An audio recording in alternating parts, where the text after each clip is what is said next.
Hello everyone, कैसे हैं सब। आज हम सीखेंगे ट्रिग्नोमेट्रिक टेबल बनाना, कैसे हम ट्रिग्नोमेट्रिक टेबल बनाते हैं। ठीक है, क्लास 10th में हम एंगल्स पढ़ते हैं 0 degree, 30 degree, 45 degree, 60 degree and 90 degree. अब साइन 60 डिग्री की वैल्यू क्या होती है, कॉस 60 डिग्री की वैल्यू क्या होती है, तो ये एक हम टेबल के थ्रू सीखते हैं। ठीक है, तो उसके लिए हम टेबल बनाते हैं। तो इसको टेबल बनाने के लिए सबसे पहले हम क्या करते हैं, यहाँ पे काउंटिंग लिखते हैं 0 1 2 3 4। ठीक है, 0 1 2 3 4 तक काउंटिंग लिखते हैं और फिर सबको हम 4 से डिवाइड करते हैं। सबको 4 से डिवाइड करेंगे और उसके बाद सभी के ऊपर हम स्क्वायर रूट लगाएंगे। तो सबसे पहले हमने क्या किया, 0 1 2 3 तक, 0 1 2 3 4 तक काउंटिंग लिखी, सभी को हमने 4 से डिवाइड किया और उसके बाद सभी के ऊपर स्क्वायर रूट लगा दिया।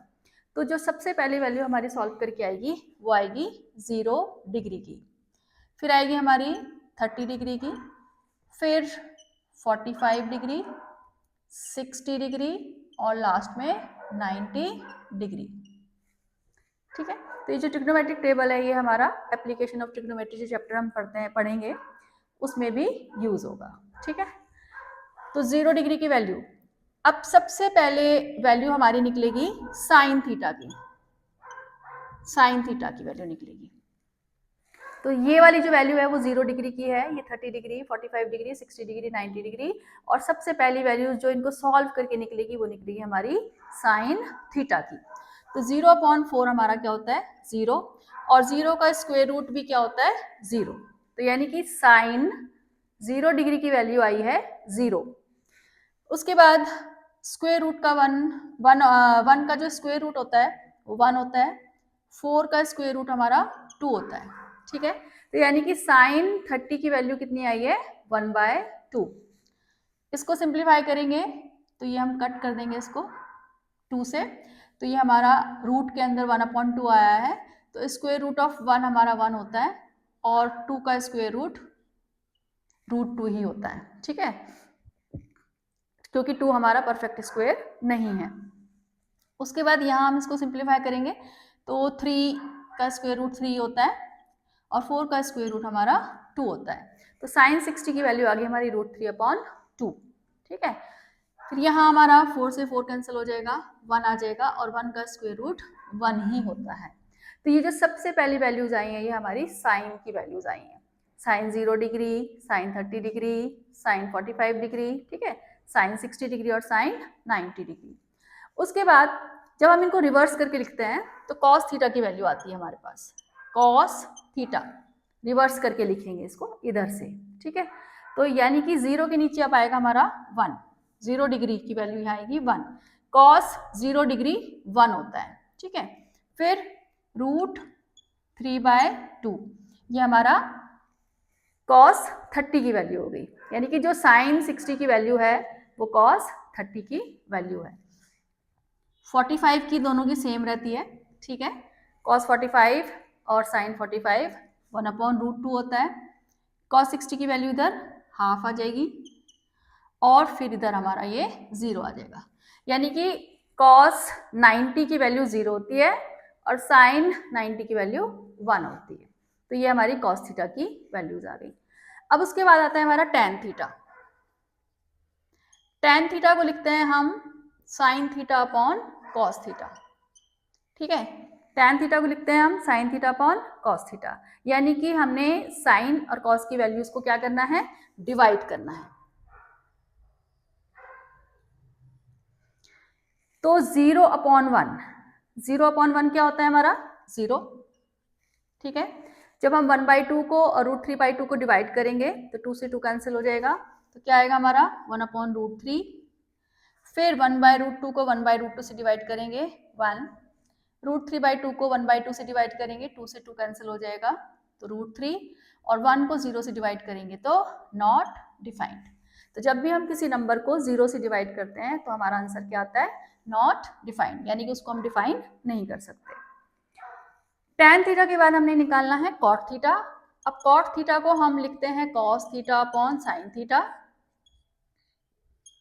तो तुम कॉस की वैल्यूज को साइन की वैल्यू से डिवाइड करके भी निकाल सकते हो, ठीक है, वो कॉट थीटा की वैल्यूज आ जाएंगी, या फिर जो हमारी टैन थीटा की वैल्यूज निकली है उनको रिवर्स करके हम लिख सकते हैं। तो यहाँ पे हमारा आएगा नॉट डिफाइंड, फिर √3 1, यहाँ भी हमारी टैन और कॉट 45 की वैल्यू सेम होती है 1 1, फिर ये 1/√3 और लास्ट में इधर 0। तो टैन की वैल्यूज से हम कॉट की वैल्यूज निकाल देते हैं उनको रिवर्स करके। फिर आता है हमारा सेक थीटा। सेक थीटा जो है वो 1/cos थीटा होता है। सेक और कॉस रेसिप्रोकल होते हैं, तो यानी कि कॉस की जितनी भी वैल्यूज हैं उन सबका हम रेसिप्रोकल करेंगे। तो 1 का रेसिप्रोकल 1 होता है, √3/2 का रेसिप्रोकल करेंगे, यानी कि इसको उल्टा कर देंगे, ठीक है। तो ये आएगा हमारा 2/√3, और 1/√2 का रेसिप्रोकल करेंगे तो √2, 1/2 का रेसिप्रोकल करेंगे तो 2, और 1 का रेसिप्रोकल करेंगे तो 0 का रेसिप्रोकल करेंगे तो रेसिप्रोकल करने के लिए हम क्या करते हैं 1 को डिवाइड, जैसे हम 2 का रेसिप्रोकल करेंगे तो इसको हम क्या लिखेंगे 1/2, ठीक है। और अगर हम 1/2 का रेसिप्रोकल करेंगे तो इसको क्या लिखेंगे हम 1/2, यानी कि 2, ठीक है। तो ऐसे अगर हम 0 का रेसिप्रोकल करेंगे तो इसको हम क्या लिखेंगे 1/0, और जो कि क्या आता है हमारा नॉट डिफाइंड, तो यानी कि ये हमारा आ गया नॉट डिफाइंड, ठीक है। अब सेक थीटा की वैल्यू के बाद हम निकालेंगे कॉसेक थीटा। अब कॉसेक थीटा जो है वो साइन का रेसिप्रोकल होता है, ठीक है, कॉसेक थीटा साइन का रेसिप्रोकल होता है। तो इसमें हम साइन की वैल्यूज का रेसिप्रोकल कर सकते हैं, या फिर जो सेक की वैल्यूज निकली हैं इसको रिवर्स करके लिख सकते हैं। तो ये हमारा आ गया नॉट डिफाइंड, ये 2, ये √2, 2/√3 और 1, ठीक है। तो ये हमारी मर्जी है कि हमने कॉसेक की वैल्यू साइन की वैल्यू को रेसिप्रोकल करके निकालनी है या फिर सेक को रिवर्स करके निकालना है, ठीक है। तो ये हमारा ट्रिग्नोमेट्रिक टेबल तैयार हो गया है, ठीक है। उसके बाद हम जैसे हमने यहाँ पे टेबल से वैल्यूज निकालनी है, ठीक है, 0 degree, 30 degree, 45 degree, 60 degree, 90 degree, ठीक है। इनकी वैल्यूज निकालने का एक और तरीका होता है हमारे पास कि हम इसको ज्योमेट्रिकली भी निकाल सकते हैं। जैसे 30 डिग्री, 45 डिग्री और 60 डिग्री की वैल्यूज को हम ज्योमेट्रिकली भी निकाल सकते हैं। अब इसमें क्या करते हैं हम, कई बार क्वेश्चन भी आता है पेपर में, फाइंड साइन 60 ज्योमेट्रिकली या फाइंड tan 45 ज्योमेट्रिकली। तो इसके लिए हम क्या करते हैं 60 और 30 डिग्री के लिए इक्विलेटरल ट्राइंगल बनाते हैं, इक्विलेटरल ट्राइंगल बनाते हैं। अब इक्विलेटरल ट्राइंगल में क्या होता है, तीनों साइड्स इक्वल होती हैं, ठीक है, और तीनों एंगल भी इक्वल होते हैं, ठीक है। तो ईच एंगल हमारा 60 डिग्री का होता है। तो हम यहाँ पे क्या बनाएंगे इक्विलेटरल ट्राइंगल, यानी कि जो ट्राइंगल ABC है हमारा वो क्या है इक्विलेटरल ट्राइंगल। तो therefore angle A is equal to angle B is equal to angle C is equal to 60 degree. और उसके बाद फिर हम इसमें क्या करेंगे कंस्ट्रक्शन करेंगे, ऑल्टीट्यूड ड्रॉ करेंगे AD perpendicular to BC, AD perpendicular to BC, ये हम इसमें कंस्ट्रक्शन करेंगे, ठीक है। अब देखो कैसे निकालेंगे हम। अब इक्विलेटरल ट्राइंगल की तीनों साइड क्या होती है इक्वल होती है। तो मैंने ईच साइड को ले लिया A और A, और इक्विलेटरल ट्राइंगल में जो परपेंडिकुलर होता है वो बेस को क्या करता है बाइसेक्ट करता है, ठीक है, AD परपेंडिकुलर टू BC। तो therefore BD is equal to DC is equal to A/2। Perpendicular bisects the base, ठीक है। इक्विलेटरल ट्राइंगल में भी ऐसा होता है और आइसोसेलेस ट्राइंगल में भी ऐसा होता है कि जो हम वर्टिकल एंगल होता है, वर्टिकल एंगल से जो ऑल्टीट्यूड ड्रॉ करते हैं वो बेस को क्या करता है बाइसेक्ट करता है, ठीक है। अगर तुम्हें ये प्रॉपर्टी नहीं याद आती है तो तुम ट्राइंगल्स को कॉन्ग्रेंट भी यहाँ पे कर सकते हो। तो ट्राइंगल्स कॉन्ग्रेंट कर देंगे हम तो भी हमारा BD is equal to DC आ जाएगा। अब हमारा BD कितना आ गया A/2 आ गया, ठीक। और ये पूरा एंगल हमारा 60 है, एंगल BAC तो एंगल बी ए डी हमारा कितना हो जाएगा 30 degree. Angle B A C हमारा कितना है 60 डिग्री। तो therefore angle B A D half of angle B A C is equal to 30 degree. इसका भी वही रीज़न है कि ट्राइंगल्स क्या हो जाते हैं, कॉन्ग्रेंट हो जाते हैं। और दूसरा ये भी है कि इक्विलेटरल ट्राइंगल में जो हम ऑल्टीट्यूड ड्रॉ करते हैं वो सब कुछ होता है। सब कुछ से मतलब है कि ये मीडियन भी होगा, एंगल बाइसेक्टर भी होगा, परपेंडिकुलर भी होगा और परपेंडिकुलर बाइसेक्टर भी होगा। ये इक्विलेटरल ट्राइंगल की प्रॉपर्टी होती है कि अगर हम उसमें ऑल्टीट्यूड ड्रॉ करते हैं तो वो ऑल्टीट्यूड चारों काम करता है। चारों काम से मतलब है median, perpendicular bisector, angle bisector और ऑल्टीट्यूड तो हमने ड्रॉ करा ही है।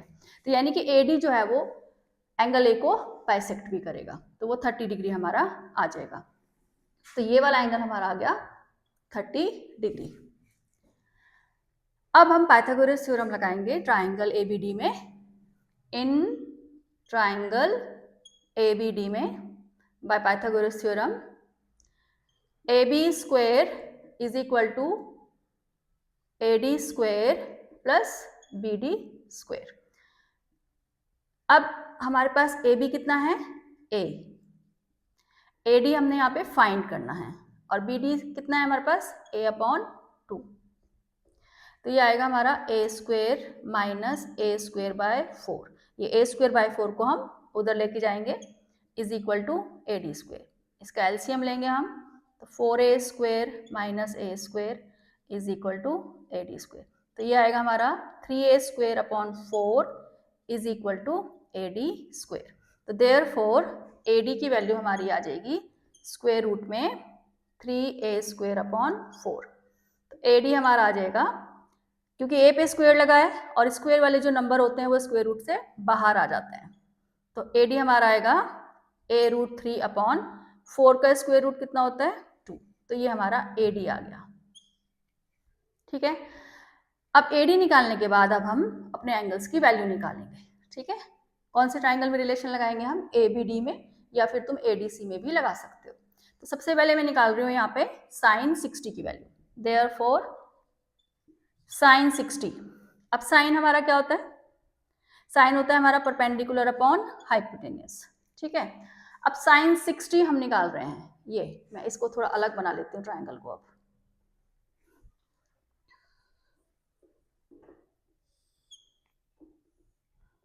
ये देखो ABD, एंगल D हमारा 90 है, ये 60 डिग्री है और AD हमने निकाला है रूट 3A अपॉन 2। ये देखो निकाला है रूट 3A अपॉन 2। BD हमारे पास कितना है A बाय 2 और AB हमने लिया है A। तो अब इस ट्राइंगल को देखो ABD को। अब इसमें हम साइन 60 का रिलेशन लगा रहे हैं क्योंकि हमने निकालनी है साइन 60 की वैल्यू। ठीक है, साइन 60 की वैल्यू। अब साइन 60 परपेंडिकुलर अपॉन हाइपोटेन्यूस। ठीक है, तो अब इसमें हमारा ये वाला एंगल ले रहे हैं हम 60, तो इसके साथ वाली लाइन क्या होगी बेस और इसके सामने वाली परपेंडिकुलर। तो यानी कि AD अपॉन हाइपोटेन्यूस कितना होगा हमारा AB। 90 डिग्री के सामने वाली साइड क्या होती है हमारी हाइपोटेन्यूस। ठीक है, तो ये हमारा आ गया AD है हमारे पास रूट 3A अपॉन 2 और AB है हमारे पास A। तो A से A कैंसिल हो जाएगा, तो कितना आ गया हमारा ये रूट 3 बाय 2। तो देखो साइन 60 की वैल्यू आ गई रूट 3 बाय 2 और यहाँ टेबल में भी हमारी साइन 60 की वैल्यू कितनी है रूट 3 बाय 2। ठीक है, ऐसे ही हम साइन 60 की जैसे हमने निकाली है ऐसे ही हम cos 60, tan 60, cosec 60, sec 60 सबकी निकाल सकते हैं। जैसे कि मैं अब यहाँ पे tan 60 की वैल्यू निकाल के दिखाती हूँ तुम्हें। tan 60, tan क्या होता है हमारा परपेंडिकुलर अपॉन बेस। तो tan 60, ठीक है, तो एक्यूट एंगल हम 60 ले रहे हैं, तो बेस हो गया हमारा BD और परपेंडिकुलर हो गया हमारा AD। परपेंडिकुलर अपॉन बेस यानी कि AD अपॉन BD। तो AD कितना है हमारे पास रूट 3A अपॉन 2 और BD कितना है A अपॉन 2। तो A अपॉन 2 से A अपॉन 2 कैंसिल हो गया, तो कितना आ गया हमारा रूट 3। तो देखो tan 60 की वैल्यू आ गई रूट 3 और यहाँ टेबल में भी हमारी tan 60 की वैल्यू कितनी है रूट 3 tan 60। ठीक है, तो ऐसे ही हम 60 की सबकी वैल्यू निकाल सकते हैं। अब इसी ट्राइंगल से हम निकालेंगे 30 की वैल्यू, क्योंकि ये एंगल 60 है, ये 90 है, तो ये वाला एंगल कितना होगा 30 डिग्री। तो अब 30 डिग्री की वैल्यू कैसे निकालेंगे, देखो अब मैं यहाँ पे निकाल रही हूँ cos 30, ठीक है। अब cos हमारा क्या होता है, बेस अपॉन हाइपोटेनियस, ठीक है। अब cos 30 हम ये वाला एंगल ले रहे हैं 30 डिग्री, तो बेस होगी हमारी AD और हाइपोटेनियस AB, तो AD अपॉन AB, ठीक है। अब AD हमारे पास कितना है, √3a अपॉन 2, और AB हमारे पास कितना है, A, ठीक है। तो A से A कैंसिल हो गया, तो cos 30 की वैल्यू आ गई हमारी √3 अपॉन 2। तो अब देखो टेबल में चेक कर लेते हैं, cos 30 कितना है, √3 अपॉन 2। तो ऐसे हम cos 30 की वैल्यू निकाल लेंगे। उसके बाद चलो अब हम निकालते हैं cosec 30 की वैल्यू, ठीक है। किसी की भी निकाल सकते हो, cosec 30 की निकालते हैं, sin 30, tan 30, किसी की भी।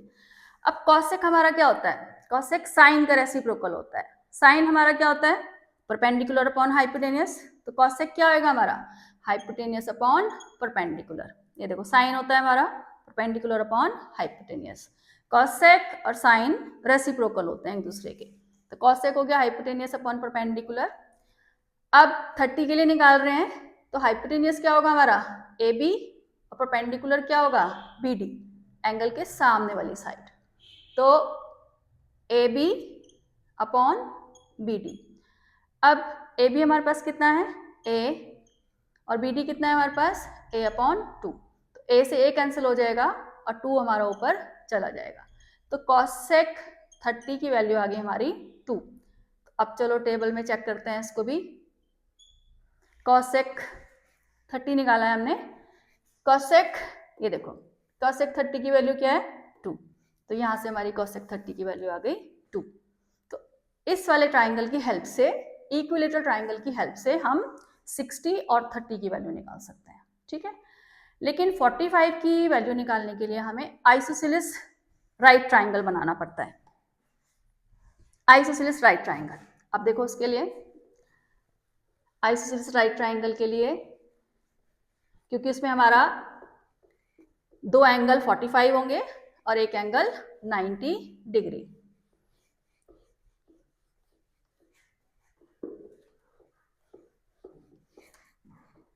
फोर्टी 45 के लिए हम बनाएंगे आइसोसेलेस राइट ट्राइंगल।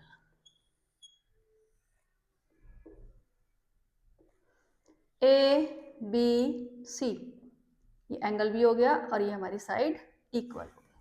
तो यहाँ पे जो ट्राइंगल ABC है हमारा, वो है आइसोसेलेस राइट ट्राइंगल, ठीक है।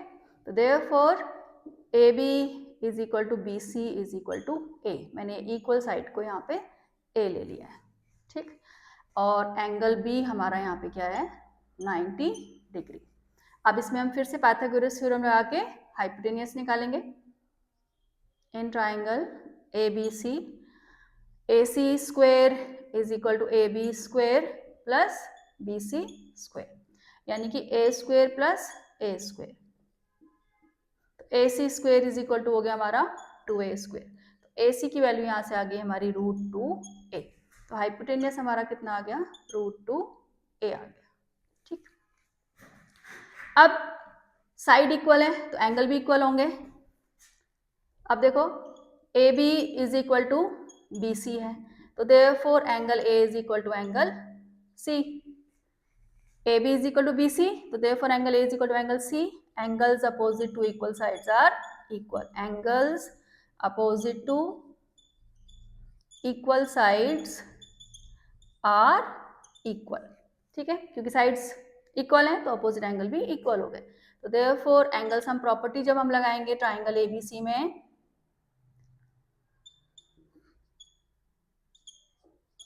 तो एंगल A और एंगल C इक्वल है, तो इसको हम ट्वाइस ऑफ एंगल A लिख देंगे, और एंगल B कितना है हमारे पास 90, या फिर हम इसको x भी लिख सकते हैं अगर यहाँ पे तुम्हें ट्वाइस नहीं करना है। तो ये दोनों एंगल इक्वल हैं, तो इनको हम इज इक्वल टू x ले लेते हैं, ठीक है। तो ये x plus 90 is equal to 180 तो 2x इज इक्वल टू 90 आ जाएगा, तो देयरफॉर x की वैल्यू आ जाएगी हमारी 45 डिग्री। तो यानी कि दोनों एंगल हमारे कितने आ जाएंगे 45 degree by angle sum property. पर ये ऐसे इतना शो करने की वैसे ज़रूरत नहीं होती, ये हमें पता ही है कि अगर एक ट्राइंगल में, राइट ट्राइंगल में 90 डिग्री है तो रिमेनिंग टू एंगल्स का सम भी कितना होगा 90 डिग्री होगा, और ये रिमेनिंग टू एंगल्स भी इक्वल हैं तो नेचुरली 45 ही होंगे। ठीक है, तो ये 45 आ गया।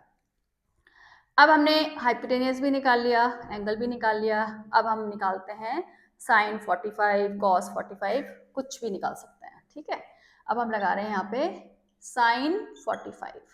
साइन हमारा होता है परपेंडिकुलर अपॉन हाइपोटेनियस। अब 45 तुम नीचे वाला लगाओ या ऊपर वाला लगाओ, कोई फर्क नहीं पड़ेगा, सेम है, और बेस और परपेंडिकुलर की लेंथ भी सेम है, लेकिन मैं यहाँ नीचे वाले एंगल के साथ रिलेशन लगा रही हूँ, ऊपर वाले के साथ नहीं लगा रही हूँ। तो साइन हमारा क्या होता है परपेंडिकुलर अपॉन हाइपोटेनियस, तो ये नीचे वाले एंगल के लिए यानी कि एंगल सी के लिए परपेंडिकुलर होगा हमारा ए बी